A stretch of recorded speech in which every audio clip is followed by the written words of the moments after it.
No more KSI, no more Logan Paul, and no more YouTube. This is After the Bell, Mirror Fighting's boxing show in association with Betfair. Hey, it's the WBA heavyweight champion of the world. Move like a butterfly, sting like a bee.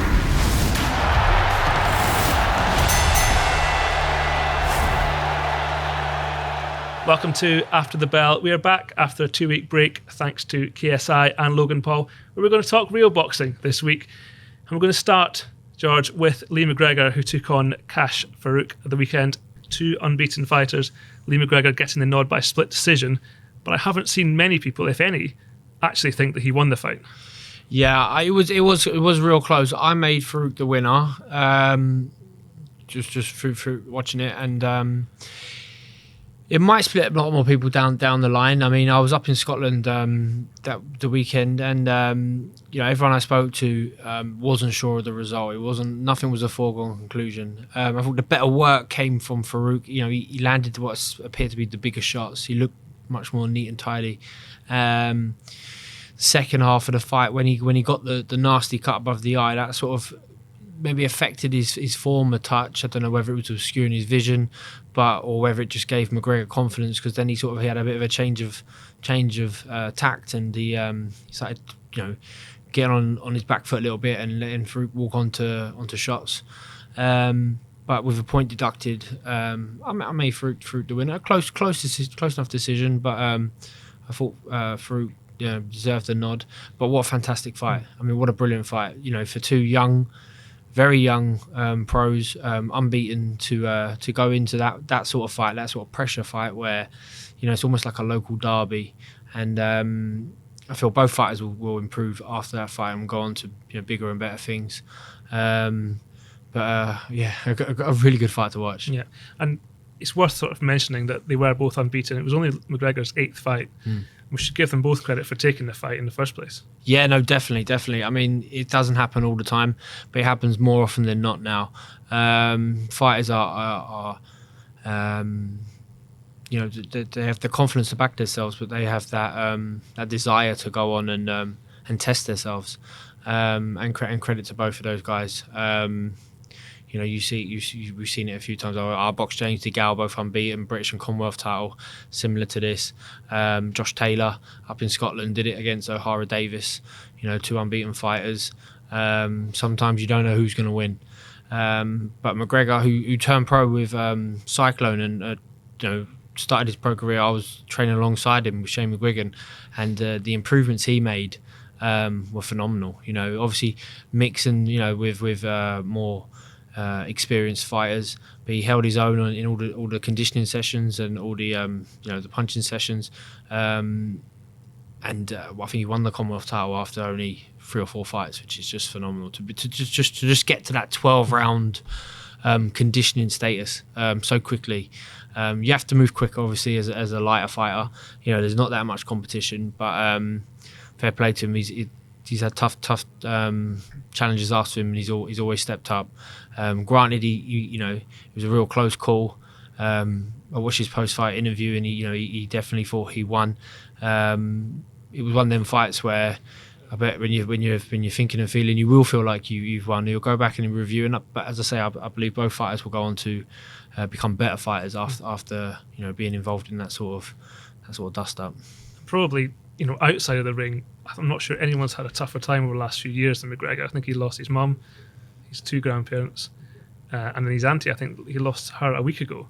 Yeah. He's had to come through far more than just these 7 fights. When you trained with him, did you feel like he was someone who was going to go on to bigger and better things? Yeah, well,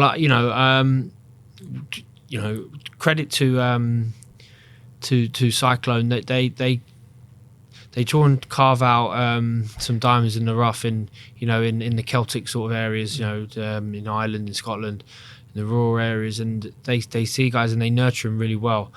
They saw something in McGregor, and then at the start I was like, I hadn't seen any of his amateur fights, and I was like, oh, well, if you say he's going to be good, he's a little guy, he was big for the weight, and he looked like he had to fill out a bit, but he just made a real rapid improvements. Once becoming a pro and settling in, definitely has the desire to go on to be an elite level fighter, and I wish him really well. You know, it was sad to see him leave Shane McGuigan. I thought he was doing really well there. Suffolk Cyclone was developing quite well, but there was some issues or something that I was unaware of. But he moved on, and good for him that he's still unbeaten and still, in many ways, a novice pro. So he can't be rushed too much. He's only young. He's only had a handful of fights, but he's almost going to run out of competition if he's keeps progressing at this level. You mentioned yourself and James, obviously a similar type of fight. We didn't see the rematch between you two. Do you think in time we'll see this one again? I'd like to see it again. I think it's logical, especially at the lighter weights when there ain't that much competition. You know, me and James, we're just too boneheaded, I suppose, at times. You know, we wanted the fight. We desperately wanted the fight, and there was loads of times where I was sure that it would happen, but too many outside influences would get in the way, and 9 times out of 10 James would price himself out of a fight. So maybe I would have got him at the end. Who said never? Maybe he had shoulder surgery, I believe, this week or last week, so he might be thinking about a little comeback. If he thinks about a comeback, then hopefully he gives me a ring, because then I might be tempted. But we might become YouTubers and have a fight, who knows. But I think them two guys will have a fight. I'd like to see a little separation now, a couple of years to go and develop, but no doubt they're going to go on to better things if both become world champion, or one becomes world champion and one's in a position to challenge. It'll be a massive fight, up in Glasgow. So I definitely wouldn't rule it out. Betfair have Kash Farooq as the 4-6 favourite. McGregor is 6-5. I'm sure it'll be another close one. Martin Murray and Rocky Fielding were also in action in Liverpool on Friday night, and next we'll take a look at what might be coming up for them.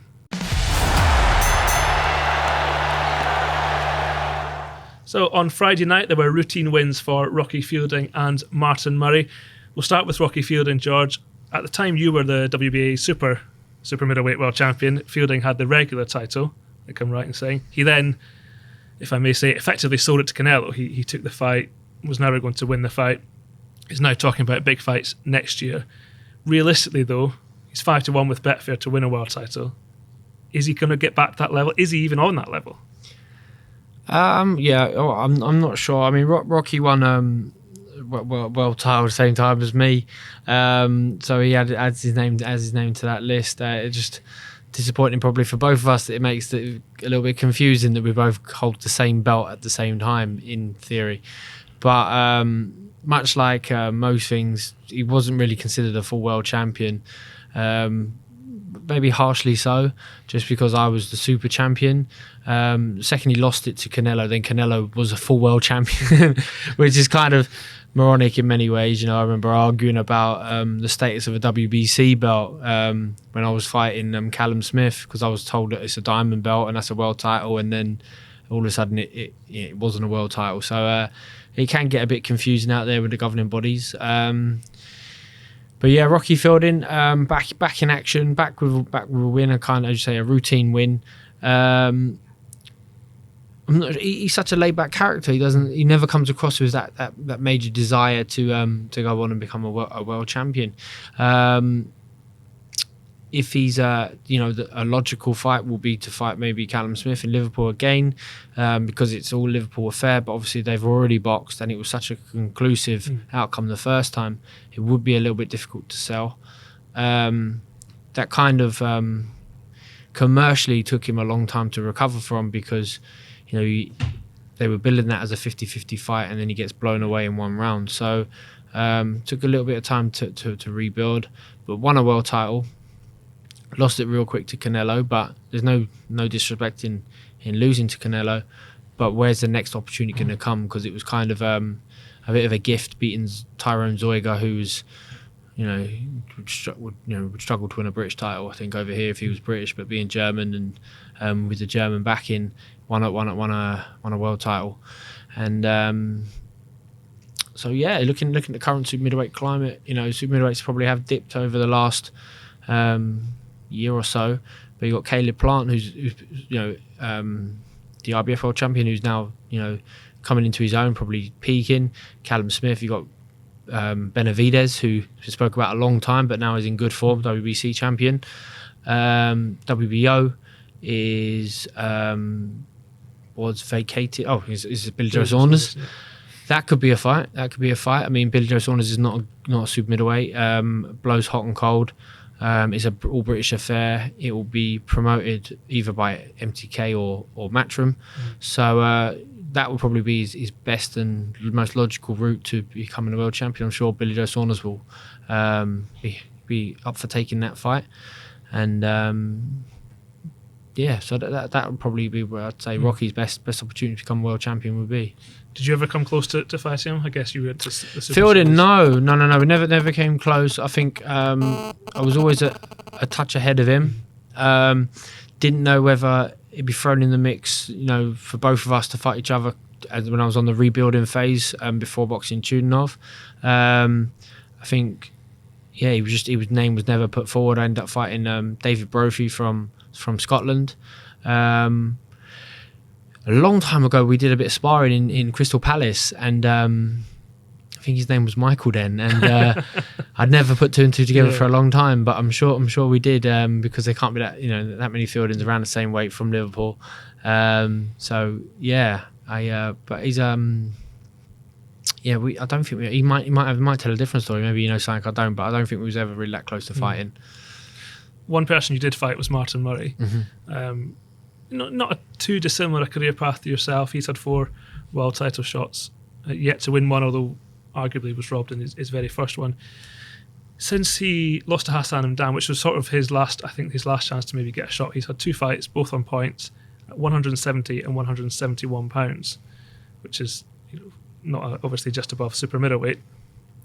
It's not for me to say that someone should retire, certainly not a professional boxer, but should he just give up? Is he just trying to get somewhere that he's not going to get now?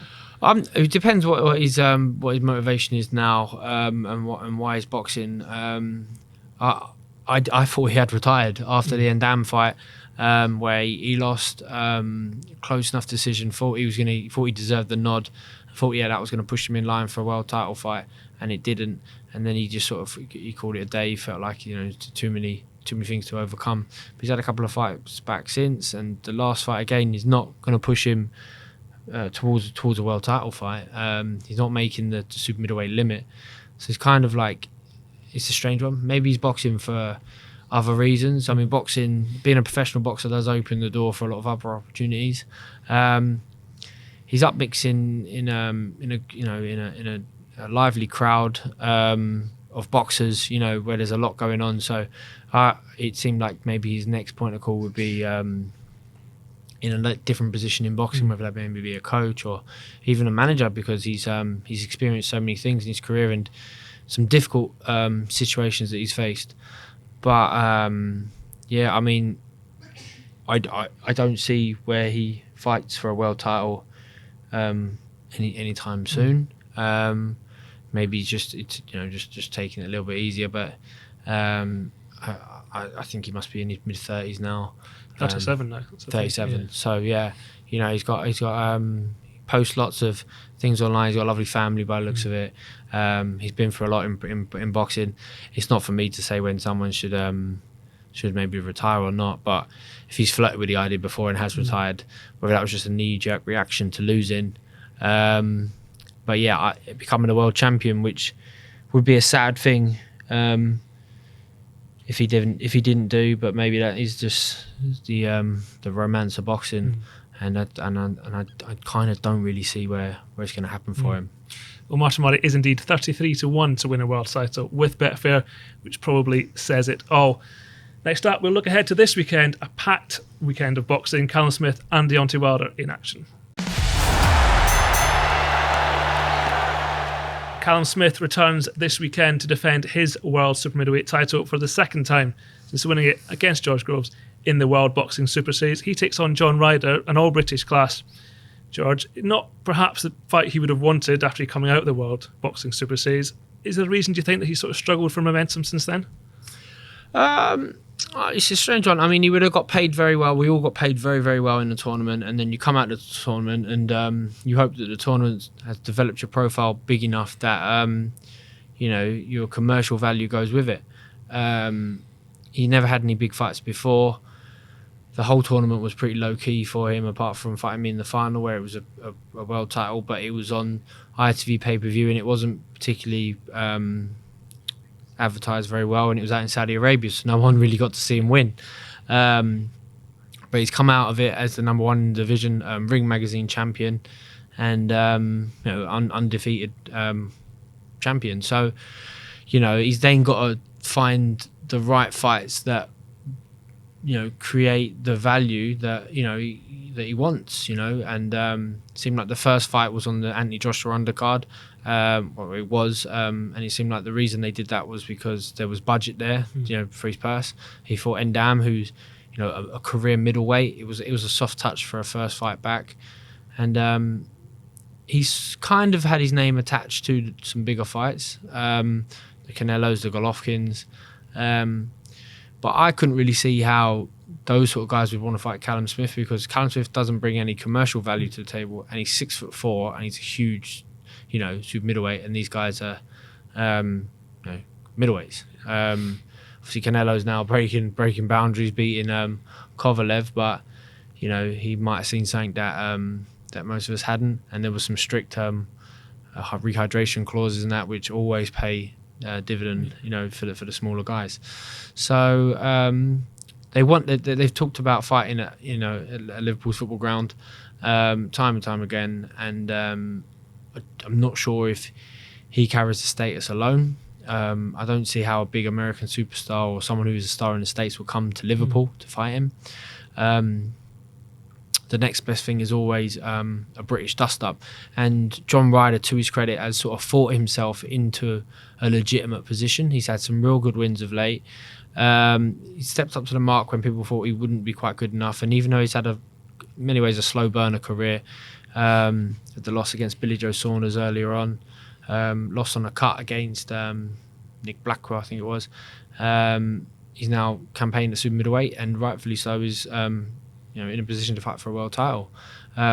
Neither of them are particularly exciting to listen to in a build-up to a fight, and that's why this is it's going to be at the Echo Arena, and it's on free-to-air Sky. It's not pay-per-view, but it's a cracking fight. Cracking fight.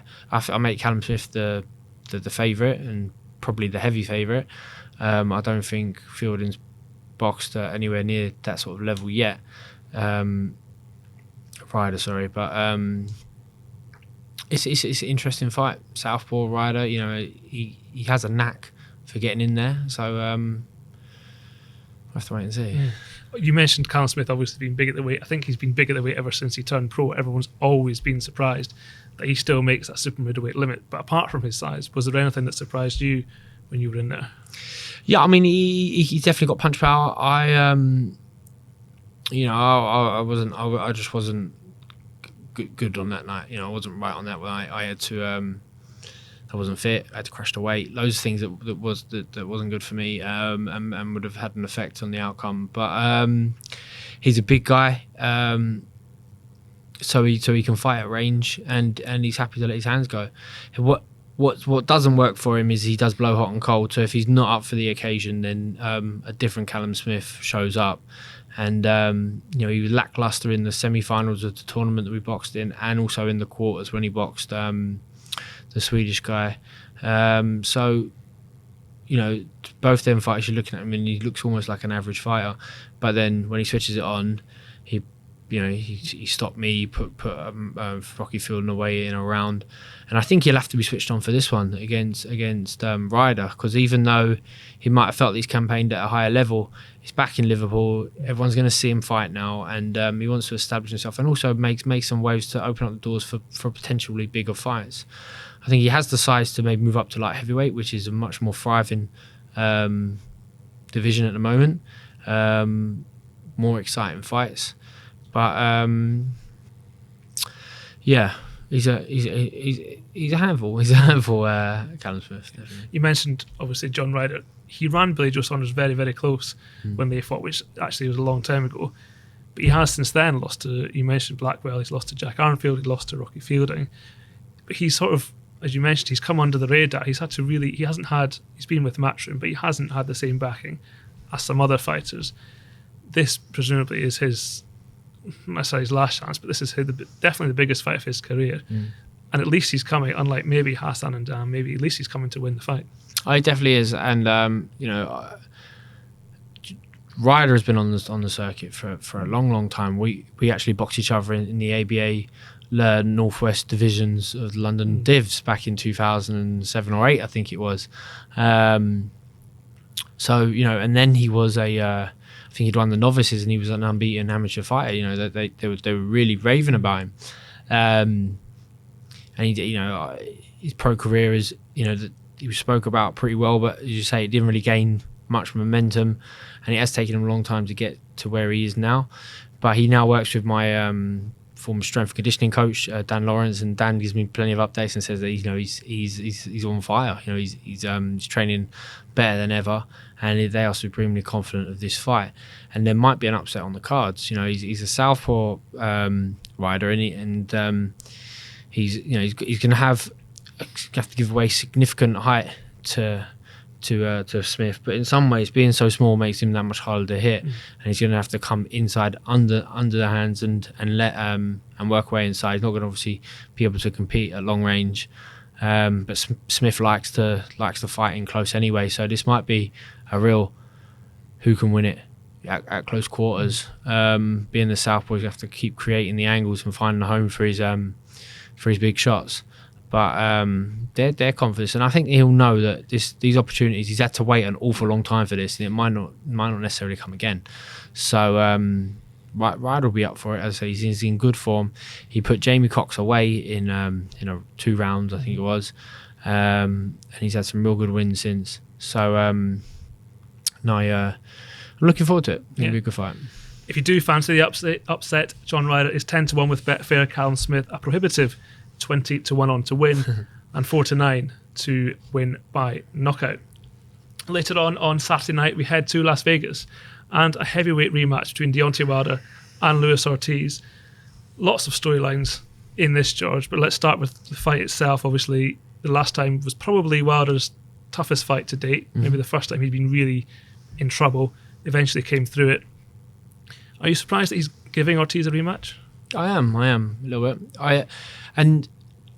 I rate Wilder. I like Wilder. Of late he seems to have got an awful lot of stick over here, and he sort of be the guy, the person who people point the finger at, ducking out of the big fights. But I think everyone is equally accountable for the big fights not happening. And Wilder, to his credit, takes hard fights. He fought Ortiz the first time when no one really wanted to go near him. And they make jokes about Ortiz being old and just taking, just never fit and doesn't live the life, but he's a very good fighter, and he showed it in that Wilder fight, and he had Wilder hurt, and Wilder had to dig deep and show something that we hadn't necessarily seen before. He thought he showed a lot more boxing ability that he doesn't really get credit for. Maybe people didn't even realise he had, but he's also got that explosive right hand that comes. He can throw it from his ankles, and it just has devastating effect. But because he had some real sticky moments in that fight, and it was the hardest one to date, you kind of could have easily imagined that he would avoid Ortiz again. And Ortiz, he's an old guy. He's Cuban. He's not setting the world alight in terms of his commercial value, so you can easily avoid him. No one else has really been interested in him. He was linked to Anthony Joshua after Jarrell Miller pulled out, but that was nowhere near close to being had. And he's got that Cuban savvy know-how where he's well schooled for a guy that big. Can absorb a shot well, even though Wilder stopped him. This won't be an easy fight for him, and Wilder needs to be switched on. I feel that's probably his only Achilles heel. That's what's preventing him from being even better than the achievements he's had so far. Is he kind of lets people get in his head. I think Fury definitely got in his head. He showed up for that fight. He was so light. He didn't seem himself. He's always comes across quite agitated, and he needs to once he gets his mental side of things, I feel, under control, and if he's switched on like he was in his last fight against Brazil, he's devastating. I think it'll be a better performance for Wilder this time around. I think because he's seen and he knows what to expect, and he is a better boxer than most of us give him credit for. I think it'll be a much more dominant win, a clearer win, and maybe for him, just for his own personal point of view, he wants to do a more clinical job with Ortiz than he managed the first time. But I think he probably made a better fighter for that first fight, and he's definitely taking a difficult fight, and this will be good prep for him for if he does fight a Fury or a Joshua or anyone else who's coming through in the future. Ortiz certainly looks in great shape for someone as old as he is. But of course, the knock-on effect of whatever happens on Saturday night is the fight that we believe is scheduled for February 22nd, Wilder against Fury again. Even if he comes through in a couple of rounds, my maths is right, that's 3 months before the fight. He's going to want some time off, you would imagine. It seems, is it not a bit soon to be sort of thinking about a rematch? It was really weird to have a rematch set, signed, dates. I don't know if they've announced a venue, way ahead of schedule. Like, what if you've still got fights in hand? I mean, it's crazy, And if anything, even Anthony Joshua thinking about a fight in hand before the fight before him proves that that's not the greatest of ideas. So everyone I know and I trust in boxing talk about the Wilder Fury rematch like it's a foregone conclusion, like it's definitely happening, but I was always scratching my head thinking I just don't see how it happens. Fury has come back and he's all about style over substance, to be a little bit mean about him. He's had two warm-up fights, and if you ask people about him, they talk about the ring walk, so since then he's appeared in WrestleMania or something in Saudi, and he's keeping his commercial value at the highest point without actually having to fight. And I think being linked to a world title fight against and a big rematch against Wilder is sort of giving him that grace to have the status of for the past year of it's okay what he's doing now because he's got this big fight coming up. Yeah. But as you say, when you look at the timeline, 3 months, that's not enough time for this elite level fighters to fight, rest, recoup, train, prep. Away you go. If that fight's happening, I don't think it's happening until next summer. So it's a strange one. Plus, they're with different promoters. I don't know the ins and outs, but I'm pretty sure Wilder is still with Heyman, and Fury is with Top Rank. They don't work together that often, or do they? I don't know. Well, you've also got to think if Ortiz can pull off the shot, which is not beyond the realms of possibility, presumably there'll be a rematch clause. So they would need to do it again. So Fury could be left in no man's land. Yeah. Come next year. Obviously, he'll think, well, because if Joshua loses to Ruiz, is there a rematch? The whole situation could be very messy. But ultimately, you think Ortiz had his best chance maybe in the first fight? I think so. I think at the stages of each of their careers, I think Wilder will be the guy who comes away from a fight and improves upon it. He got the win the first time. He knows he can hurt, but I just don't see why Wilder would take this fight then if he wasn't supremely confident of going there and doing a much better job and just putting to bed